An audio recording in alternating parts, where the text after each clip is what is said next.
आप सभी का द टीचर्स फैक्ट्री में स्वागत है। आज आप सभी को बिहार डीएलएड एंट्रेंस एग्जाम 2025 के लिए महत्वपूर्ण प्रश्न लेकर आए हैं, जो आपके परीक्षा हॉल में आपके कंप्यूटर स्क्रीन पर छपने वाला है दोस्तों। तो जो साथी अभी तक हमारे इस चैनल को सब्सक्राइब नहीं किए हैं तो अभी ही सब्सक्राइब कर ले, ताकि बिहार डीएलएड से संबंधित सभी महत्वपूर्ण जानकारियां, सूचनाएं और क्लासेस सीधे आपके मोबाइल तक पहुंचता है दोस्तों। तो आइए आप पहले ये छोटा सा सूचना देख लीजिए, क्या दिया हुआ है। पढ़ोगे तो बढ़ोगे। जी हाँ दोस्तों, जो आदमी पढ़ता है वही आगे बढ़ता है, वही नौकरी लेता है, वही शिक्षक बनता है दोस्तों। तो आपने भी अगर ठाना है कि मुझे शिक्षक बनना है तो आपको ध्यान से पढ़ना होगा दोस्तों। और दूसरी बात ये कि डर के आगे जीत है। आप बिल्कुल न डरे, आप पढ़ाई करें, आपका बिल्कुल सिलेक्शन होगा दोस्तों। तो आइए सीधे आपको आज का पहला प्रश्न दिखाते हैं। पहले ये देख लीजिए कि कल का जो प्रश्न था इसमें काफी परेशानी हो रही थी। तो क्या था, दिल्ली चलो किसने कहा था। प्रश्न तो बहुत आसान है, लेकिन थोड़ा सा माइंड डिविएट होने के कारण, थोड़ा सा ध्यान भटक जाने के कारण बार बार गलतियां हो रही थी। और इसका जो सही आंसर है सुभाष चंद्र बोस। दिल्ली चलो का नारा किसने दिया था? सुभाष चंद्र बोस। चलिए अब आज का सेशन शुरू करते हैं, और सेशन को शुरू करने से पहले, प्रारंभ करने से पहले एक लाइक अवश्य कर दीजिए। पहला प्रश्न हिंदी का है। दिए गए वाक्य का वह भाग ज्ञात करें जिसपे कोई त्रुटि है। त्रुटि यानी गलती। मैं आवश्यक परिस्थितियों की उत्पन्न हो जाने के कारण बैठक में उपस्थित नहीं हो सकता। ए मैं आवश्यक, बी उपस्थित नहीं हो सकता, सी परिस्थितियों की उत्पन्न हो जाने के कारण, और डी बैठक में। आंसर हो जाएगा सी, यानी परिस्थितियों की उत्पन्न हो जाने के कारण। प्रश्न नंबर दूसरा है, कमल का पर्यायवाची शब्द क्या है। तो कमल का आपको पर्यायवाची शब्द बताना है। ए सुरभि, बी कनक, सी फूल और डी जलज। आंसर होगा डी, यानी जलज। प्रश्न नंबर 3 है, मैदान मारना मुहावरे का अर्थ है। ए लड़ाई जीतना, बी संघर्ष करना, सी जमीन नापना और डी भाग जाना। और आंसर हो जाएगा ऑप्शन नंबर ए, यानी लड़ाई जीतना। प्रश्न नंबर है 4, दिए गए शब्द के पर्यायवाची शब्द का चयन करें। किसका? तो ग्रह का आपको बताना है पर्यायवाची शब्द, यानी समान अर्थ वाला। ए में दिया है घर, बी आग्रह, सी कर्म और डी नक्षत्र। और इसका आंसर हो जाएगा ऑप्शन नंबर डी, यानी नक्षत्र। चलिए प्रश्न नंबर 4 के बाद 5वां नंबर प्रश्न को देख लीजिए। और सेशन को शेयर नहीं किया तो शेयर कर दीजिए, ताकि आपके दोस्त मित्र को भी इसका फायदा मिल सके। प्रश्न नंबर 5 है, दिए गए वाक्यांश के लिए एक शब्द दीजिए जिसकी आयु कम हो। ए शतायु, बी दीर्घायु, सी चिरंजीवी और डी अल्पायु। और आंसर हो जाएगा ऑप्शन नंबर डी, यानी अल्पायु। प्रश्न 6 है, रिक्त स्थान को भरने के लिए सबसे उपयुक्त शब्द का चयन करें। बोतल में पानी डैश भरा है। ए के बारे में, बी के बदले, सी आधा और डी को साथ। और इसका आंसर हो जाएगा 6 का ऑप्शन नंबर सी, यानी आधा। 6 के बाद 7 नंबर प्रश्न को ध्यान से देखिए। निम्नलिखित में से उस विकल्प का चयन करें जो लोहे के चने चबाना मुहावरे का अर्थ व्यक्त करता है। ए अच्छा कार्य करना, बी सरल कार्य करना, सी बहुत कठिन कार्य करना और डी लोहे से निर्मित चने खाना। और इसका आंसर हो जाएगा सी, यानी बहुत कठिन कार्य करना। प्रश्न है 8, दिए गए वाक्य में रेखांकित खंड को प्रतिस्थापित करने के लिए उपयुक्त विकल्प का चयन करें। कौन सा है रेखांकित? तो यहाँ पर ईश्वर है। पूरा सेंटेंस पहले देखिए, वाक्य देखिए। हमारा ईश्वर में विश्वास है।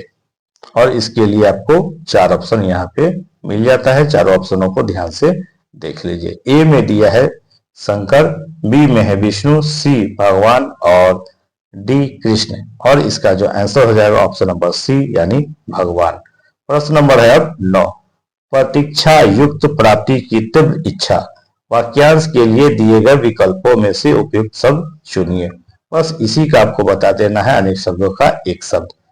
ए उत्कंठा, बी इच्छा, सी आशा और डी अस्पृहा। और इसका जो आंसर होगा ऑप्शन नंबर ए, यानी उत्कंठा। प्रश्न नंबर है 10, निम्नलिखित वाक्य के रिक्त स्थान के लिए उचित विकल्प चुनिए। सारनाथ की गौतम बुद्ध की मूर्ति के चारों ओर एक डैश आभा नृत्य करती दिखाई देती है। ए अपवर्गीय, बी अलौकिक, सी इहलौकिक और डी लौकिक। और इसका आंसर हो जाएगा बी, यानी अलौकिक। प्रश्न है 11, नीचे दिए गए अंश का विश्लेषण कीजिए। मुझे खून दो, मैं तुम्हें आजादी दूंगा। ए आज्ञावाचक वाक्य, बी क्रिया विशेषण वाक्य उपवाच्य, सी समानाधिकरण उपवाच्य और डी उपवाक्य। और इसका जो आंसर होगा साथियों दोस्तों, आंसर हो जाएगा ए यानी आज्ञावाचक वाक्य। 11 के बाद अब 12 नंबर प्रश्न को ध्यान से देख लीजिए। निम्नलिखित मुहावरे का सही अर्थ चुनिए। किसका? देहरी लांगते पाप लगना। ए अनैतिक कार्य करना, बी बदनामी मोल लेना, सी अकारण बदनामी लेना, डी अति शीघ्र बदनामी होना। और 12 का आंसर हो जाएगा डी यानी अति शीघ्र बदनामी होना। प्रश्न नंबर है 13, चांद का मुंह टेढ़ा है। इस पंक्ति की रचना किसने की है? ए बच्चन, बी अज्ञे, सी मुक्त बोध और डी केदारनाथ। और 13 का आंसर हो जाएगा सी यानी मुक्त बोध। प्रश्न नंबर है अब 14, अपनी बात को विनम्रता पूर्वक कहना। वाक्यांश के लिए दिए गए विकल्पों में से उपयुक्त शब्द चुनिए। ए अनुनय, बी विनय, सी निवेदन और डी आवेदन। और 14 का आंसर हो जाएगा सी यानी निवेदन। प्रश्न है 5, देख समस्त विश्व सेतु से मुख में, यशोदा विस्मय सिंधु में डूबी। उपरोक्त पंक्ति में कौन सा रस है? ए रौद्र, बी विभत्स, सी शांत और डी अद्भुत। और 15 का आंसर है डी यानी अद्भुत। दोस्तों अभी आपके लिए बहुत ही गोल्डन मौका है, बहुत ही सुनहरा मौका है। आप अभी जम के पढ़ाई कीजिए, अच्छे से तैयारी कीजिए, क्योंकि होली के बाद आपका एग्जाम बिल्कुल होगा। दोस्तों ये आपके लिए अवसर मिला है, समय अगर बढ़ गया है एग्जाम का आपका तो आपके लिए गोल्डन मौका है। पूरा इसे अच्छी तरीके से इसका इस्तेमाल कीजिए। 16 नंबर प्रश्न में है, दोहा और रोला के संयोग से बनता है। ए चौपाई, बी सोठा, सी कुंडलिया और डी इनमें से कोई नहीं। और 16 का जो आंसर है साथियों सी यानी कुंडलिया। 17 नंबर प्रश्न है, इस काल मारे क्रोध के तनु कांपने उनका लगा, मानो हवा के जोर से सोता हुआ सागर जगा। उपरोक्त पंक्ति में कौन सा अलंकार है? ए उपमा, बी रूपक, सी अतिशयोक्ति और डी उत्प्रेक्षा। 17 का आंसर हो जाएगा डी यानी उत्प्रेक्षा। 18वां प्रश्न है, यह देखिए अरविंद से शिशु वृंद कैसे सो रहे। उपरोक्त पंक्ति में कौन सा अलंकार है? यहां भी दोस्तों आपको अलंकार चुनना है। 18 में दिया हुआ है ऑप्शन ए उपमा, बी उत्प्रेक्षा, सी में रूपक और डी यमक। और आंसर हो जाएगा ए यानी उपमा। प्रश्न नंबर है 19, लय संग भक्ति मलाह करी, आरूप सोले आऊ। उपरोक्त पंक्ति किस प्रकार के हैं? ए सवैया, बी सोठा, सी बड़वय और डी गीता। 19 का आंसर हो जाएगा डी यानी गीता। प्रश्न है 20, पल पल जिसके मैं पंथ को देखती थी, निशिदिन जिसके ही ध्यान में थी बिताती। उपरोक्त छंद किस प्रकार के हैं? ए हरि गीतिका, बी कवित, सी चौपाई और डी मालिनी। और 20 का आंसर हो जाएगा डी यानी मालिनी। दोस्तों आप सोच रहे हैं कि इस तरह के हिंदी के प्रश्न आएगा तो मैं कितना बना पाऊंगा, तो आपको बिल्कुल नहीं घबराना है। आप रोजाना प्रैक्टिस करें, आपका सारा प्रश्न आपको एग्जाम में बनेगा। दोस्तों 21 नंबर प्रश्न है, स्वार्थ का संधि विच्छेद क्या होगा? 4 ऑप्शन आपको सामने मिल जाता है। आंसर हो जाएगा सी स्व जोड़ अर्थ। 22 नंबर प्रश्न है, वाच्य के कितने भेद हैं? ए 2, बी में है 3, सी में है 4 और डी में है 5। 22 का आंसर हो जाएगा बी यानी 3। प्रश्न है अब 23, अ कौन सा वर्ण है? ए हर्ष, बी दीर्घ, सी प्लूत और डी इनमें से कोई नहीं। और इसका आंसर हो जाएगा ए यानी हर्ष। चलिए प्रश्न अब 24 नंबर देखिए, निम्नलिखित पंक्ति में कौन सा वर्णिक छंद है? पहले इसको ध्यान से देख लीजिए। फूली डाले सुकुल सुमई, तिये की देख आंखें आ जाती है मुरलीधर की मोहिनी मूर्ति आगे। ए में दिया है मंदाक्रांता, बी द्रुत विलंबित, सी उपेंद्र वज्रा, सी सवैया। और इसका जो आंसर हो जाएगा ए यानी मंदाक्रांता। 25 नंबर प्रश्न दिया है, निम्नलिखित में से कौन आचार्य भरत मुनि के अनुसार काव्यगुण होते हैं? ए प्रसाद, बी समता, सी समाधि और डी इनमें से कोई नहीं। और इसका सही आंसर हो जाएगा ऑप्शन नंबर ए यानी प्रसाद। तो दोस्तों ये था हिंदी का महत्वपूर्ण प्रश्न। अब आपको यहाँ से विज्ञान के महत्वपूर्ण प्रश्न है, ये भी काफी महत्वपूर्ण है, पूरा अंत तक अवश्य देखिए और सेशन को शेयर अवश्य कीजिए। 71 है, 16वीं की प्रक्रिया का सह उत्पाद है ए चूना, बी कैल्शियम क्लोराइड, सी कार्बन डाइऑक्साइड और डी NaHCO3। और इसका जो आंसर है ऑप्शन नंबर सी यानी कार्बन डाइऑक्साइड। प्रश्न अब है 72, निम्नलिखित में से कौन अम्लीयकृत K2Cr2O7 के साथ ऑक्सीकरण कर एसीटोन देता है? 4 ऑप्शन आप सामने में देख रहे हैं, आंसर हो जाएगा बी CH3COH अब है 73 नंबर प्रश्न, क्या है फ्रीडेल क्राफ्ट की अभिक्रिया में प्रयुक्त उत्प्रेरक है? क्या है? A platinum, B copper, C aluminium chloride और डी सोडियम। और इसका जो आंसर होगा option number C aluminium chloride. प्रश्न अब है 74, निम्नलिखित में से कौन सा लवण ग्रीन फ्लेम परीक्षण देता है? 4 ऑप्शन आप सामने में देख रहे हैं, आंसर हो जाएगा सी यानी BaCl2। प्रश्न नंबर अब 74 के बाद 75वां प्रश्न की ओर बढ़ते हैं हम लोग। यौगिक जिसमें कार्बन कार्बन द्विबंध होते हैं कहलाते हैं? क्या कहलाते हैं? ए एल्केन्स, बी एल्केन्स, सी एसिटाइलिन और डी एल्काइंस। और इसका 75 का आंसर हो जाएगा ऑप्शन नंबर बी यानी एल्केन्स। 76 नंबर प्रश्न है, विषाणु जो 3 भिन्न भिन्न परपोषी पौधों को ग्रस्त करती है क्या कहलाता है?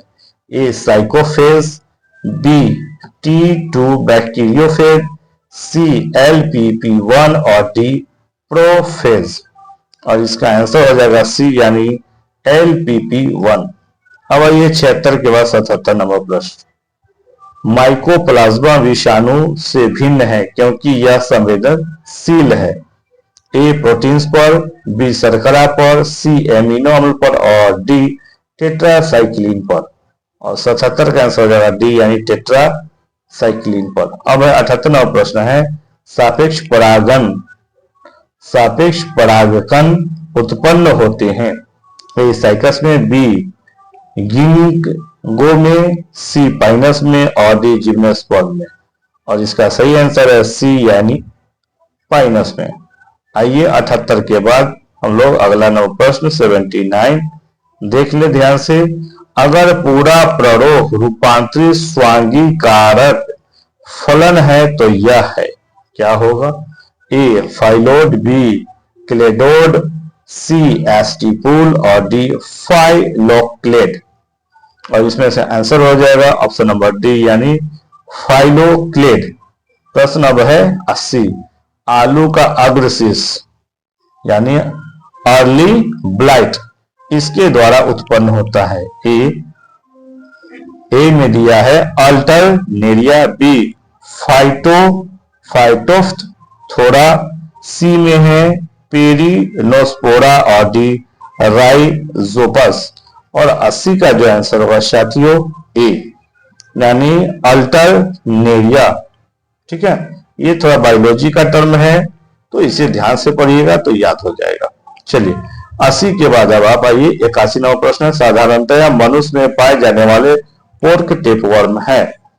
ए टेनिया फ्लेवो और परपेटेटा, बी में है टेनिया मार्जिनेटा, सी टेनिया सोलियम और डी है टेनिया सेजिनेटा। ठीक है, तो ये सब है बायोलॉजी में। उसमें भी क्या है, तो बायोलॉजी के अंदर में ये जो जितने भी वर्म सब होते हैं उसी के बारे में ये दिया है और इसका आंसर हो जाएगा सी टेनिया सोलियम। ठीक है, 81 के बाद अब आप 82 नंबर प्रश्न को ध्यान से देखिए। इसमें दिया है हरा हाइड्रा क्लोरोफाइडा विरिडिसिमा हरा इस वजह से दिखता है, किस लिए दिखता है?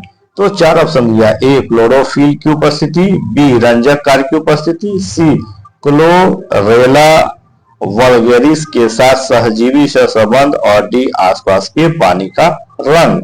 अब 82 का आंसर हो जाएगा सी यानी क्लोरेला वल्गेरिस के साथ सहजीवी सहसंबंध। अब है 83 नंबर प्रश्न है, निम्नलिखित में से कौन सा तिलचट्टा की जीभ बनता है? ए मैक्सिबली, बी मेडिबल, सी लेबियम और डी हाइपोफेरिक्स।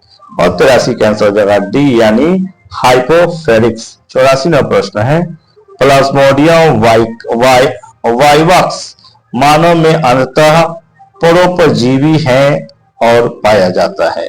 ए आरबीसी में, बी डब्ल्यूबीसी में, सी एपिथेलियम में और डी एल्वियोलर ऊतक में।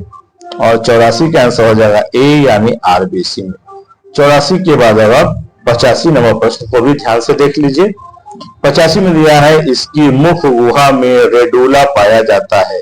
ए स्नेल, बी मधुमक्खी, सी मक्खी और डी तिलचट्टा। 85 का आंसर हो जाएगा ए यानी स्नेल। 86 नंबर प्रश्न, निम्नलिखित वातावरणीय प्रदूषक मोटर वाहनों के एग्जॉस्ट द्वारा पैदा नहीं होता है?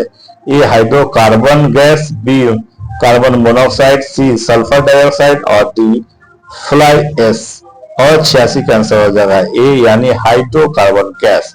87 नंबर प्रश्न है, उत्परिवर्तन पैदा करने के लिए एक्स किरणों का उपयोग किया था? किसने किया था? ए मॉर्गन ने, बी हुकर ने, सी डार्विन ने और डी मुलर ने। 87 का आंसर हो जाएगा डी यानी कि मुलर ने। प्रश्न अब है 88, लाल यानी डबल आर को सफेद यानी डब्ल्यू के साथ क्रॉस कराते हैं तो सभी RW वंशज गुलाबी होते हैं। यह एक निदर्शन है कि आर जीन है। ए म्यूटेंट, बी रिसेसिव, सी में है अधूरा डोमिनेंट और डी डोमिनेंट। और इसका जो आंसर हो जाएगा सी यानी अधूरा डोमिनेंट। 88 के बाद अब हम लोग देखते हैं 89 नंबर प्रश्न। ध्यान से देख लीजिए, ड्रोसोफिला में ज्वाइंट गुणसूत्र मिलते हैं? ए लाल ग्रंथि में, बी डिम्ब ग्रंथि में, सी पेशियों में और डी वृषण में। और इसका आंसर हो जाएगा ऑप्शन नंबर ए यानी लाल ग्रंथि में। प्रश्न है अब 90, स्तनपायी अंडक का बाहरी पारदर्शक परत को कहते हैं? ए एरिया प्लूसिडा, बी है जोना फ्लूसिडा, सी एरिया ओपेका और डी उपयुक्त सभी। और इसका आंसर हो जाएगा ऑप्शन नंबर बी यानी जोना प्लूसिडा। दोस्तों अब जान लें कि अभी लगन का भी समय खूब है, जोरों शोर पर है और पर्व त्योहार का भी टाइम है। और इसी बीच पर्व त्योहार के तुरंत बाद यानी होली के तुरंत बाद आपका जो है एग्जाम होना है, तो आप इस बात की गंभीरता को रखिए, ध्यान में रखिए और पढ़ाई भी साथ में करते चलिए। चलिए अंत तक पूरे प्रश्न को देखिए। अब सामाजिक अध्ययन के प्रश्न है 91 में है, जोजिला दर्रा स्थित है? ए अरुणाचल प्रदेश में, बी हिमाचल प्रदेश में, सी जम्मू एवं कश्मीर में और डी उत्तराखंड में। और 91 का जो आंसर हो जाएगा दोस्तों साथियों ऑप्शन नंबर सी यानी जम्मू एवं कश्मीर में। आइए 91 के बाद 92 प्रश्न को भी ध्यान से देखिए। दिया है, भारत में दैनिक तापक्रम का अधिकतम पराश्य है? ए जयपुर में, बी जोधपुर में, सी लेह में और डी लुधियाना में। आंसर हो जाएगा बी यानी जोधपुर में। 93 में दिया है, सागर में अधिकतम खारापन पाया जाता है? ए काला सागर में, बी भूमध्य सागर में, सी लाल सागर में और डी पीला सागर में। 93 का आंसर हो जाएगा सी यानी लाल सागर में। 94 प्रश्न है, सतत अल अरब डैश के बीच सीमांकन बनाता है? और इसका आंसर हो जाएगा, पहले 4 ऑप्शन देख लीजिए। ए इराक एवं कुवैत, बी ईरान एवं इराक, बी है इराक एवं कतर और डी ईरान एवं कुवैत। और 94 का आंसर हो जाएगा बी ईरान एवं इराक। प्रश्न अब है 95, सना डैश की राजधानी है? सना कहाँ की राजधानी? ए लेबनान, बी ओमान, सी UAE और डी यमन। और 95 का आंसर हो जाएगा डी यानी यमन। प्रश्न है 96, निम्नलिखित में से कौन सा क्षेत्र भूकंप द्वारा सबसे कम प्रभावित हुआ? ए बुंदेलखंड, बी छोटा नागपुर पठार, सी मालवा पठार और डी रायपुर पठार। और इसका आंसर हो जाएगा सी यानी मालवा पठार। अब आइए प्रश्न नंबर अब है 96 के बाद 97 प्रश्न, निम्नलिखित में से कौन चौगान यानी पोलो खेलते समय मारा गया था? ए एबक, बी बलवंत, सी गौरी और डी इल्तुतमिश। और 97 का जो आंसर हो जाएगा दोस्तों क्या हो जाएगा, ए, यानी ए रफ हो जाएगा दोस्तों।